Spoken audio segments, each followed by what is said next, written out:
আমি এখন কেচি দিয়ে আমি একটা সুন্দর রেসিপি তৈরি করব। হ্যাঁ, কেচি দিয়ে আমার গাছের সর্বনাশ করব, গাছের ফুলটা। এই ধর তো, মোবাইলটা ধর, সুন্দর করে ধর। এই যে দেখেন, এটার আমি এখন সর্বনাশের, এই আমার পাপড়ি সব পুড়ে গেল, না কাটলেও চলবে। এই দেখেন আমার ফুলের পাপড়ি সবগুলা আমি নিয়ে যাব। এটা দিয়ে আমি এখন কিছু একটা বানাবো। চলেন পাপড়ি দিয়ে কিছু একটা বানানো যাক। আমার সাথে থাকেন, সুন্দর একটা জিনিস বানাবো। এর ভিতরে দিয়ে দিবেন আর গোলাপের পাপড়িগুলা সামান্য একটু পানি, খুব বেশি পানি দেওয়া যাবে না, সামান্য একটু পানি দিয়ে এটাকে সেদ্ধ করে নিতে হবে। এই দেখেন সামান্য পানি, এটা দিয়ে আমরা লিপ বাম বানাবো। তারপরে সুন্দর একটা ঢাকনা দিয়ে ঢেকে দিবেন যেন এটা সেদ্ধ হয়ে যায়।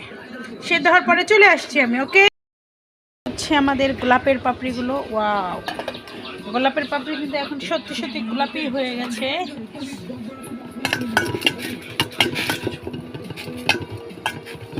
কি ব্যাপার, আমার গোলাপের পাপড়ি গোলাপি কালার কেন হয় নাই বুঝলাম না, লাল লাল কালারটা কেন আসলো না?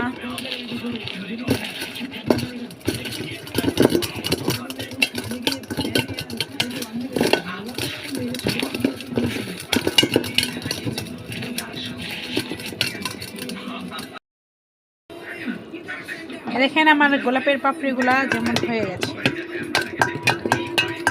ইউটিউবে তো খুব সুন্দর কালার হয়, কিন্তু আমারটা কালার কেন আসলো না? হ্যাঁ, আমি এই যে নতুন ভেজলিন নিয়ে আসছি, এই ভেজলিনটা দিয়া আমি লিপ জেল বানাবো।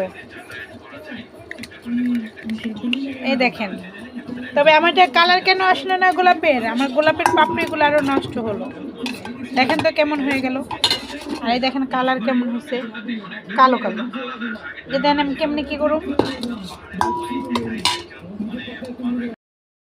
কিছুই হবে না। গোলাপের পাপড়িগুলো নষ্ট হয়ে গেল। যেভাবে ইউটিউবে দেখানো হয় আসলে সেইভাবে হয় না। তো দেখা যাক, আমরা অন্য পদ্ধতি ব্যবহার করি। এটা কিভাবে হয়, হতেই পারে না। এই দেখেন আমার কাজ তো হলোই না। লিপ বাম কি বানাবো, কিছুই বানানো গেল না। তো পাতিল, আমার বাটিটা নষ্ট হইলো। এখানে কালারের কোনো চিহ্ন নেই, জাস্ট এই অবস্থা। যদি লিপ বাম হবে, কিছুই হবে না।